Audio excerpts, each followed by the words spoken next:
கோபுர உச்சியில இருக்க வேண்டிய நிறைய பொருட்கள் இந்தியாவில் குப்பமேட்டில் தான் கிடைக்கும். அதுக்கு ஒரு நல்ல உதாரணம் தான் இந்த மூக்கியா மதராசப்பட்டினம்.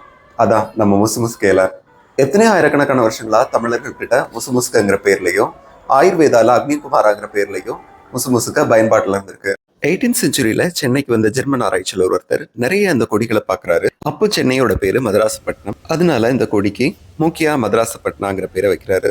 சளி இருமலுக்கு நம்ம காலங்காலமா இதை பயன்படுத்திட்டு இருக்கோம். கோவிட் டைம்ல இதை பத்தி நிறைய ரிசர்ச்சஸ் நடந்தது. கோவிட் அப்ப உங்க இம்யூன் சிஸ்டம் பயங்கரமா ரெஸ்பாண்ட் பண்ணும். அதனால லங்ஸ்ல ஹை இன்ஃபிளமேஷன் இருக்கும். முசுமுசுக்க இம்யூன் சிஸ்டத்தை ரெகுலேட் பண்றதோட அதுல இருக்கிற ஃபிளேவோனாய்ட்ஸ் அண்ட் ஆல்கலைட்ஸ் வந்து இன்ஃபிளமேஷனை ரெடியூஸ் பண்றதுக்கு ரொம்ப ஹெல்ப் பண்ணுது. ஆன்டி ஆக்சிடென்ட்ஸ் லங்ஸ் செல்ஸை ப்ரொடெக்ட் பண்ணுது. நுரையீரல்லையும் சுவாசப்பாதையிலையும் இருக்கிற கட்டியான மியூக்கஸை கிளியர் பண்ணி உங்களை ஈஸியா சுவாசிக்க வைக்குது. இதுல ஆன்டிவைரல் ப்ராப்பர்ட்டிஸ் இருக்கிறதாவும் நிறைய ஸ்டடீஸ்ல ப்ரூவ் ஆயிருக்குது. ஸ்மோக்கர்ஸ்க்கும் செயின் ஸ்மோக்கரா இருந்துட்டு ஸ்மோக்கிங்கை குவிட் பண்ணியிருந்தாலும் லங்ஸ்ல வந்து டார் டெபாசிட்னு ஒன்று இருக்கும். அதுதான் நாளடைவுல கேன்சரா மாறுறதுக்கு வழிவகுக்குது. முசுமுசுக்க லங்ஸ்ல இருக்க மியூக்கஸையும் இந்த மாதிரி டாக்ஸின்ஸையும் வலிச்சு எடுத்து கிளியர் பண்ணி விடுது. கிளீன் பண்ணாம கிடக்கிற புதர்கள்ல இந்த கொடியும் படர்ந்து கிடக்கும். பறவைகளுக்கு விட்டுட்டு ஒரு 4-5 பழங்களை மட்டும் எடுத்து விதைகளுக்கு யூஸ் பண்ணிக்கலாம். எங்க அம்மா எப்போதுமே முசுமுசுக்க இல்ல தூதுவளை இலை போட்டு தான் ரசம் வைப்பாங்க. இப்போ அந்த பழக்கம் எங்க?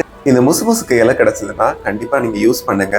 முடிஞ்ச அளவுக்கு அதை உங்க தோட்டத்திலையும் வளர்க்கறதுக்கு பாருங்க. இந்த இன்ஃபர்மேஷன் உங்களுக்கு யூஸ்ஃபுல்லா இருந்ததுன்னா உங்க ஃப்ரெண்ட்ஸோடய ஷேர் பண்ணிக்கோங்க. மறக்காம நம்ம சேனலை ஃபாலோ பண்ணுங்க.